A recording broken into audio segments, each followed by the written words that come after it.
What's up guys? Welcome to Condo in Townhouse Manila. For today's video, nandito nga pala tayo sa may Santol, Quezon City na malapit lang sa Sampaloc, Manila. Yung area natin ay elevated na, so hindi to binabaha, 100% flood free. Malapit lang din ito sa U-Belt area, one ride lang to UST. At malapit lang din sa Quezon City, accessible if you're going to E-Road or Welcome Rotonda. Few minutes away lang din ito if you're going to Santa Mesa, Manila. Ito nga pala yung 3-story townhouse with attic space ang ating papasukin. Sold na nga pala yung Unit A ng client ko. And meron pang mga available na units. I'm Ben Sarchico, your real estate salesperson. Tara, samahan niyo ako.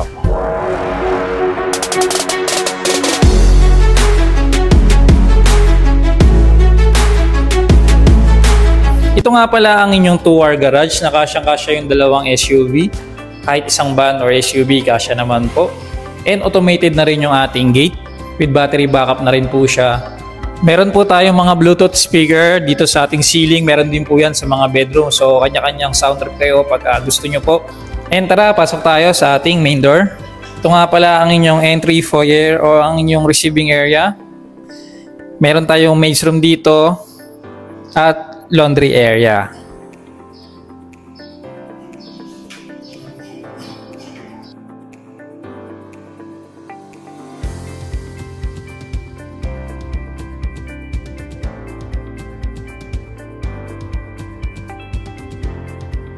Dito sa second floor, meron tayong living space, balcony, dining area. May isang toilet and bath, kitchen, yung inyong L-shaped kitchen, at meron isang bedroom sa second floor.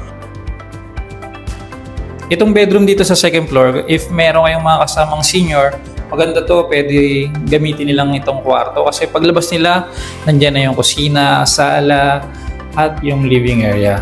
Na pwede sila mag-relax at manood ng TV. So tapos na tayo dito sa may second floor. Akit na tayo sa third floor, tara.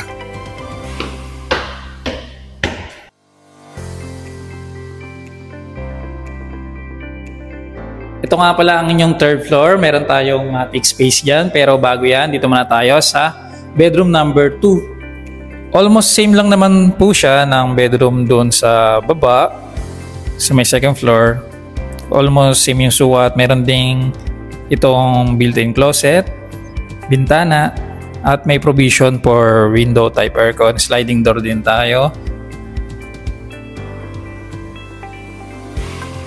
At yung ceiling natin ay PVC panel na rin siya at cove ceiling light na rin po.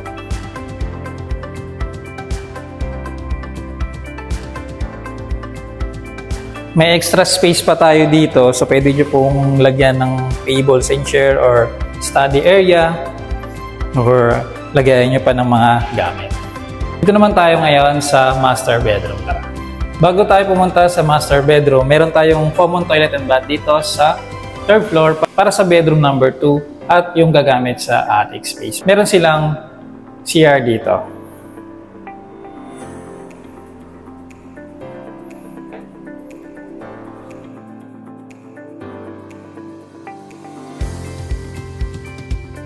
Ito naman po ang toilet and bath ng master's bedroom.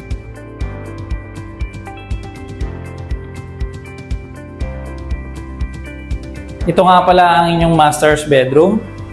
Dito ang inyong headboard na may fluted panel na rin po siya. Yung ceiling natin ay made of PVC panel na rin, cove ceiling light. Meron tayong built-in cabinet, may Bluetooth speaker din tayo. And meron tayong balcony dito. At may fire exit sa harap. Punta na tayo ngayon sa may attic space. Tara. Very spacious yung ating attic space. Pwede pa siyang gawing bedroom. Or pwede nyong gawing movie area. Maglagay ng projector dyan. Or study area, or mini office, or gawing storage. Meron din tayong Bluetooth speaker dito sa ceiling. And may balcony rin po tayo.